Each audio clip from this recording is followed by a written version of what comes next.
incha allah. C'est clair am na solo Daouda Thioune comme ni ko président waxee dafa engagé benn dialogue en toute responsabilité un dialogue national sur notre système politique un dialogue voulu non subi un dialogue d'anticipation non de réaction loolee la xamle moom président Bassirou Diomaye Faye.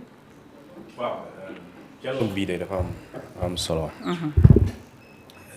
parce que dafay nekk une continuité d'abord ñu ngi fàttaliku il y a 33 ans déjà en 1992 bi Sénégal amee jafe-jafe vers les années 1988. mooy histoire politique yi boobu amoon ci temps Abdou Diouf. ak ñoom Abdoulaye Wade dëkk bi jaxasoo.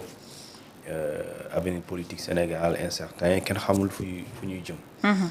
alors à l'époque dañoo choisiroon en 1991 ñu ne dañuy def lu ñu tuddee benn dialogue trouver consensus pas benn ñëpp d'accord mais ñu ëpp ñu d'accord alors ci la ñuy sant le juge Kéba Mbaye mu daal di initier mu jiite boobu dialogue moo waral sax li jógee ci dialogue boobu mu toll ci 15 points moom sax la ñu tuddee code Kéba Mbaye wala ñu ne code consensuel feu Kéba Mbaye parce que code boobu ñu réformé wala ñu indi en 1992 moo waral en 2000 moo waral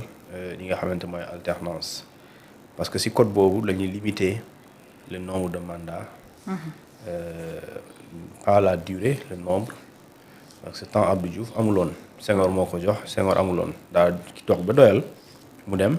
il a fallu coow am ñu ne ala kulli il faut mu am ku remplacer Abdou Diouf ci élection ñu dem ci alternance moo tax ñu indi le code qui a permis ñu limiter d'abord le nombre de mandats. et 2000 gis nga Ablaye Wade remplacer ko mu nekk lu am solo ci code consensuel boobu aussi lu bari tey ñu ngi koy perpétuer foofu la jógee mooy tey ñu obligé ñi nga xamante ñoom ñooy partis politiques yi ñu am représentant dans les bureaux de vote ñi nga xamante ne aussi ñooy partis politiques yi nit yi aussi ñu mën leen inscrire ci li nga xamante moom mooy fichier électoral bu ñu amee 18 ans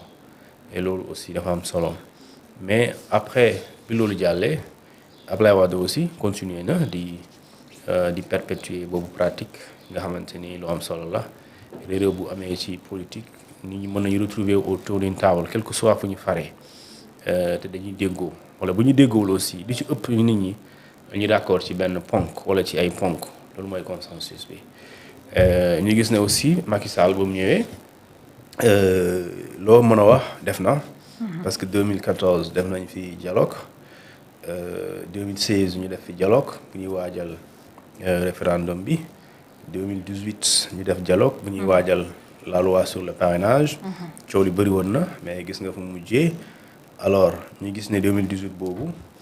ñu ko apprécier négativement doublement ñi naan wuy baax na mu bon na parce que pour waa PDS ak waa Khalifa Sall ñoom dañoo jàppoon ne dialogue boobu noonu dafa ñëwoon pour écarter Karim Meïssa Wade ak Khalifa Sall parce qu'en principe aussi li ñu d'accord ci dialogue 2018 bi boobu bokk na li tax Karim Meïssa Wade mënul nekk candidat parce que si code électoral article 57 daf ne si l'électeur sénégalais daf ne l'électeur sénégalais waxul le sénégalais waxul tout citoyen xam nga bu ñu la waxee tout citoyen foofu vraiment soo amee 18 ans rek mën nga nekk wala 35 ans mais daf ne tout sénégalais électeur donc il y a lu ñu tuddee première obligation yi mooy d'abord il faut être sénégalais deuxièmement il faut être électeur et pare créer ci loi boobu loo xamante ne ñu ne la quand vous êtes condamné dangay perdre sa droit civique et quand boo perdre sa droit physique doo nekk ci fichier bi et boo fu nekkulee tu es radié donc d'office xam nga kon Karim mënul nekk Khalifa Sall mënul nekk parce que dañoo nekkoon ci loxo yoon en plus seen peine jeexaguloon donc PDS jàpp ne loolu vraiment dañu leen doon écarté ça c'est en 2018 un an ñuy waajal présidentielle bi bokkuñu gis nga ne fu mujjee ñu jóge foofu noonu 2020 te avant loolu il y a ce qu'on appelle les assises nationales ñu créé la commission nationale de réforme des institutions dirigée par feu Kéba Mbaye plutôt feu Amadou Mahtar Mbow ñu waxoon Macky na nga dooleel ci réforme yooyu ñu ne na nga dooleel poste premier ministre Macky Sall supprimé le poste de premier ministre on se rappelle juste après la présidence de 2019 mu ne dama bëgg a def fast track pour ma gën a maîtriser li nga xamante ni moom mooy sama gouvernement lu muy def et plus tard gis nga ñëwaat na malgré ça donc dialogue bu ci mujj mooy bi ñuy waajal élection présidentielle 2024 ñenn ñi ñu bokkoon ci kuje gi d'ailleurs ñu bëri waa PUR boobu demuñu woon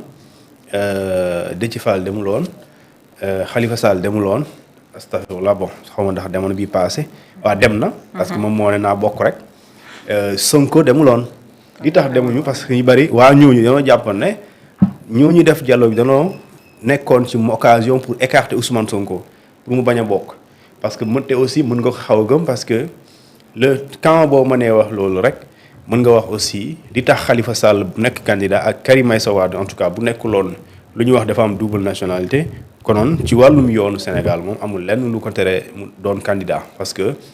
li nga xamante ni moom mooy parrainage fexe nañ ba jëlee ko 0,8 ba yóbbu ko 0,6 donc loolu ci dialogue boobu la jógee en 2023 indiwaat également wàññi ko mu nekk 58 voix ba mu nekk li ñu tuddee 44 000 signatures pour oyofal pour ñi nga xamante ni ñoom yàlla def na amuñu doole politique donc mu nekk loo xamante ni à chaque fois Sénégal day continuer di waxtaan léegi nag ñu institutionnaliser ko boole ko ci calendrier républicain bi nga xamante ni président bu fi mën di ñëw wareef la nga wéy ci et président Diomaye loolu la def mu am solo muy la deuxième fois la première c'était en 2024 précisément juin alors thème bi mooy réforme judiciaire yooyu ñu doon gis modernisation mu nekkoon lu am solo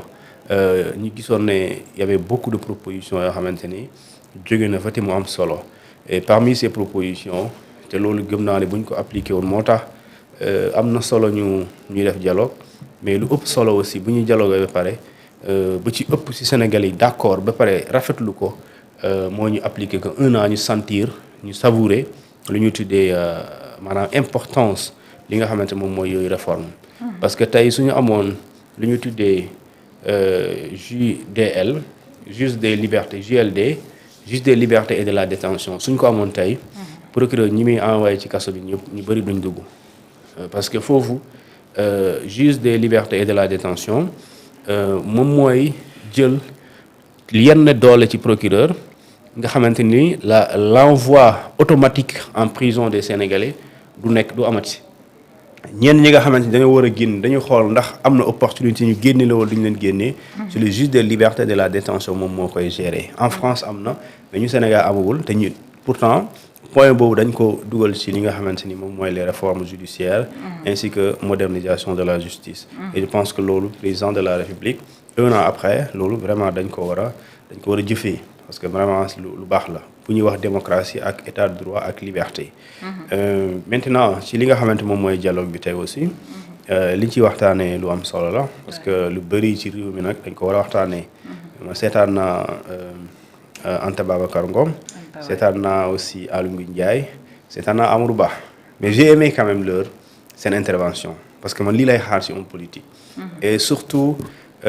intervention Anta Babacar Ngom non j'aime bien j'apprécie bien l'intervention de Anta Babacar Ngom parce que nit ñi aussi bu ñuy dialogue il faut ñuy waxante dëgg bi mooy ñun ñëpp Sénégal ku sañoon Sénégal dafay mel ni États-Unis mu gën leen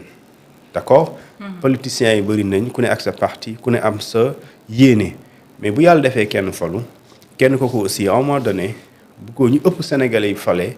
war na dépasser léegi li nga xamante moom mooy Sénégalais yooyu fal ko mais mu xool lan moo nekk les enjeux de l'heure lan la ñuy def pour léegi Sénégalais yi nekkatuñ ci élection waaye léegi nan la ñuy soppee dundu ni Sénégalais c'est ça le débat et on doit être dans ça c'est-à-dire que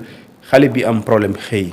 mu jàng am bac plus 3 am master ñu ne ko soo toogee tuuti di nga bul génn réew mi toogal dina dox moom tey un an après qu'est-ce que ce monsieur là ce jeune lan la mën a espérer dans 2 ans moom ci lay téye ci lan lay téye loo xamante ni mën na ko sutural avenir am parce que Cheikh Anta Diop moo waxoon ne le travail anoblit l'homme liggéey dafay goreel jàmm bi donc fii lu mu tuuti boo amee 100 000 moo la gënal foofu nga am 0 parce que soo amee balaa nga naan damaa digne damaa honnête bala yàlla dimbaliwul daa fekk yoroo da nga boo yorul dara mënoo yu bëri mënoo ko. donc il faut donc question yooyu moo nekk question yi essentielle politique baax na lool comme ni ko Amadou Ba waxee politique baax na mais à un moment donné il faut que ñu dépasser li ñuy tuddee ces questions électorales politiciennes pour parler d'économie, pour parler de création d'emplois, pour parler de justement de réduction de la pauvreté ak lu ñuy tuddee de cette taux de chômage bi nga xamante ni kenn xamul fu mu jëm. ñuy liggéey ñoo gën a tuuti ñuy ñàkk liggéey et pare ñi ñëw te amuñu liggéey ñoo ëpp chaque jour ñi nga xam ne dañuy xëy di liggéey. et loolu vraiment loolu état bu Sénégal daf ko war a def daf ci war a sóoraale chaque année nombre de Sénégalais yi ñëw bokk ci liste bi te amuñu liggéey ñoo ëpp fuuf ñuy jógee ci ñu amul liggéey di dem pour am liggéey. loolu la puisque muy continuer muy yokk chaque jour da nga war a xool nag nan ngay fexe ba jàkkaarloo loolu parce que sachant que réew boo dem ñàkk xëy am na fa mais nan la ñuy fexe ba ñi ëpp di liggéey mais ñu gën a tuuti ñàkk xëy bu ñu amul xëy ñu gën a tuuti mais ñu amul xëy bu ñu gënee bëri li fi gis rek mooy ñuy dewal ay moto ba ci def plaque ñu ñëw ñu agressé la et loolu vraiment dialogue bi am na solo waaye nañ ci bàyyi xel yooyu. c'est vrai Daouda Djigal ci réaction yooyu Amadou Ba wax na ci mbirum détenu yi ngir nañ leen libéré ak ni ko Thioune waxee ci mbirum économie nee na nekkul lu mën a xaar moom Khalifa Sall moom di wax mbirum juboo bu sincère dégg nañ également Anta Babacar Ngom ñoom ku ci nekk